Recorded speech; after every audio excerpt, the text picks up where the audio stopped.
Aujourd'hui, beaucoup de gens disent qu'il n'y a plus de miracles, que les anges sont un pur produit de l'imagination et que les cieux sont fermés. Je témoigne que les miracles n'ont pas cessé, que les anges sont au milieu de nous et que les cieux sont véritablement ouverts. Lorsque Jésus-Christ, notre Sauveur, était sur la terre, il a donné les clés de la prêtrise à Pierre, le chef de ses apôtres. Grâce à ces clés, Pierre et les autres apôtres ont dirigé l'Église du Sauveur. À leur mort, les clés de la prêtrise ont été retirées de la terre. Je témoigne que les anciennes clés de la prêtrise ont été rétablies.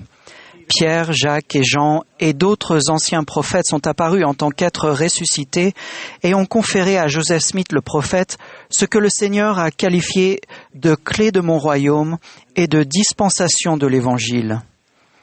Ces clés ont été transmises de prophète en prophète jusqu'à aujourd'hui. Les 15 hommes que nous soutenons comme prophètes, voyants et révélateurs les utilisent pour diriger l'Église du Sauveur. Comme dans les temps anciens, le doyen des apôtres détient toutes les clés de la prêtrise et est autorisé à les exercer. Russell Nelson est le prophète et président de l'Église rétablie du Christ à notre époque, l'Église de Jésus-Christ des saints des derniers jours. Par l'intermédiaire de l'Église du Sauveur, nous recevons les bénédictions de la prêtrise, notamment le pouvoir de Dieu pour nous aider. Sous les clés autorisées de la prêtrise, nous faisons des promesses sacrées à Dieu et nous recevons des ordonnances sacrées qui nous préparent à vivre dans sa présence. En commençant par le baptême et la confirmation, puis dans le temple, nous avançons sur le chemin des alliances qui nous ramènent à lui.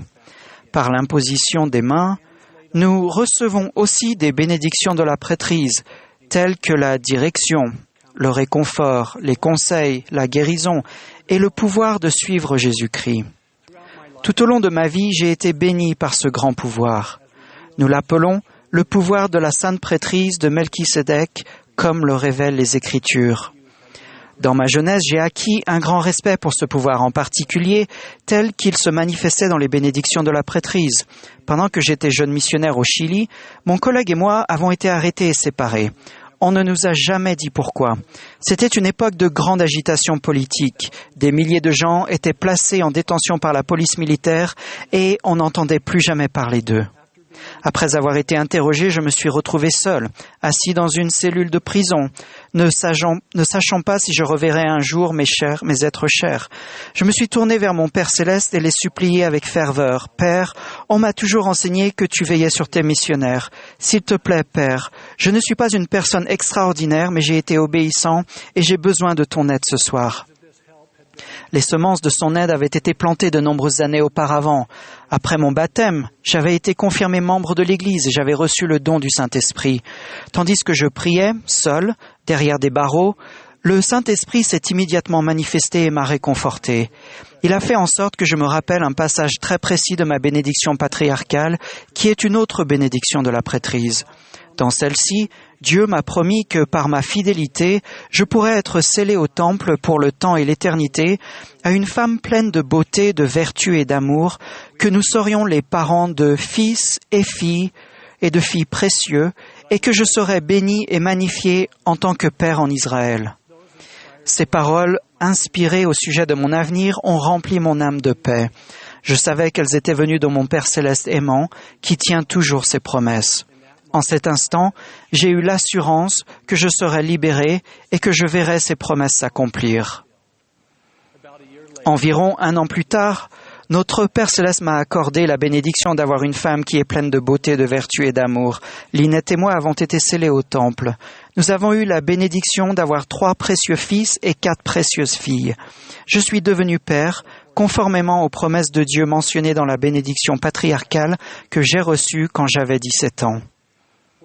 C'est pourquoi, mes frères et sœurs bien-aimés, les miracles ont-ils cessé parce que le Christ est monté au ciel? Non. Et les anges n'ont pas cessé non plus de servir les enfants des hommes.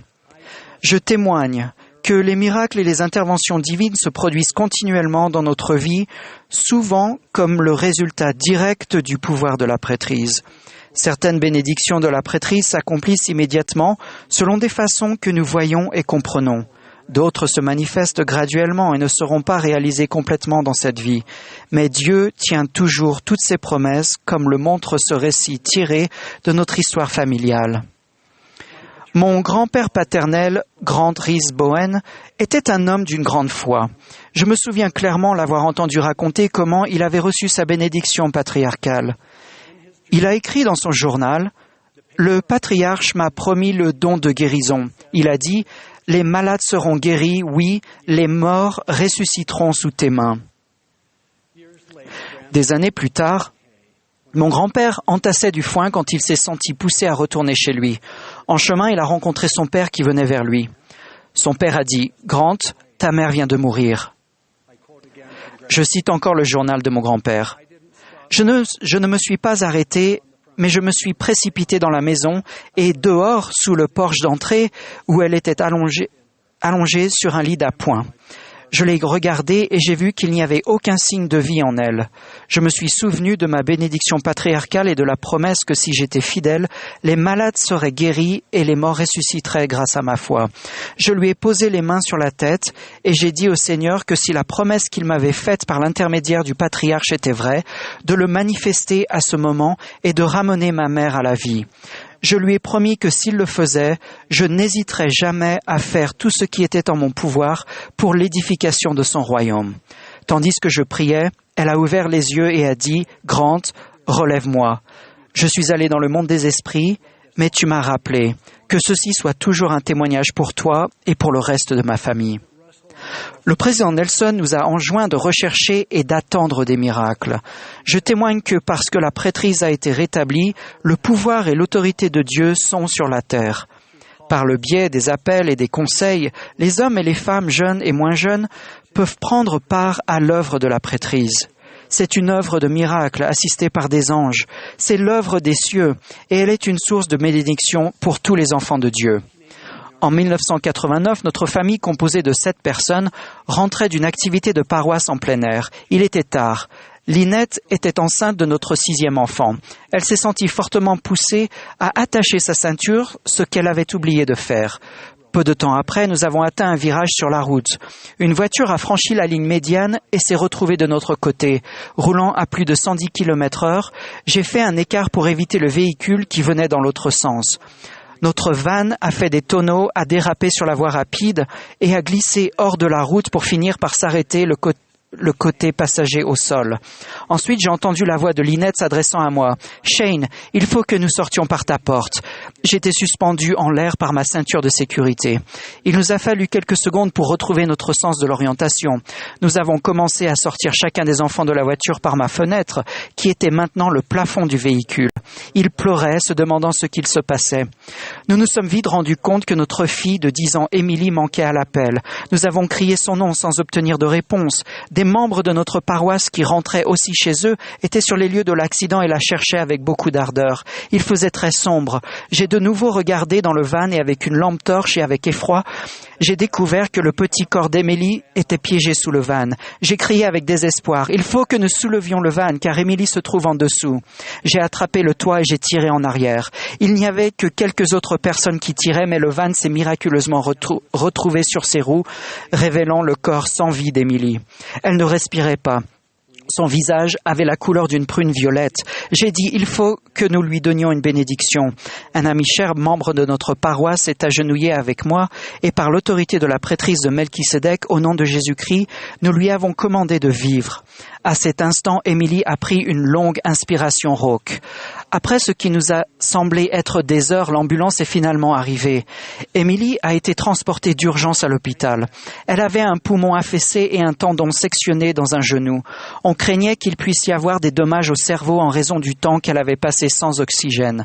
Émilie est restée dans le coma pendant 1 jour et demi. Nous avons continué de prier et de jeûner pour elle. Elle a eu la bénédiction de guérir complètement. Aujourd'hui, Émilie et son mari Kevin ont 6 filles. Par miracle, tous les autres s'en sont sortis. Le bébé dont Lynette était enceinte était Tyson. Il a lui aussi été préservé de tout mal. Il est né au mois de février suivant. 8 mois plus tard, ayant reçu son corps terrestre, Tyson est retourné à son foyer auprès de notre Père Céleste. C'est notre fils ange gardien. Nous ressentons son influence dans notre famille et nous sommes impatients d'être avec lui à nouveau. Ceux qui ont soulevé le van sous lequel se trouvait Émilie ont constaté qu'il semblait ne rien peser. J'ai su que des anges célestes étaient associés à des anges terrestres pour soulever le véhicule sous lequel se trouvait Émilie. Je sais aussi qu'Émilie a été ramenée à la vie par le pouvoir de la Sainte Prêtrise. Le Seigneur a révélé cette vérité à ses serviteurs. Car j'irai devant votre face, je serai à votre droite et à votre gauche, et mon esprit sera dans votre cœur, et mes anges seront tout autour de vous pour vous soutenir. Je témoigne que la Sainte Prêtrise, selon l'ordre du Fils de Dieu, la prêtrise de Melchisédek, avec ses clés, son autorité et son pouvoir, a été rétablie sur la terre en ces derniers jours. Je sais que bien que toutes les situations n'évoluent pas comme nous pouvons l'espérer et selon nos prières, les miracles de Dieu se réalisent toujours selon sa volonté, son calendrier et les plans qu'il a pour nous. Si vous désirez recevoir les bénédictions de la prêtrise, y compris sous la forme de miracles ou du ministère d'anges, je vous recommande de marcher sur le chemin des alliances que Dieu a offert à chacun de nous. Les membres et les dirigeants de l'Église qui vous aiment vous aideront à faire le pas suivant.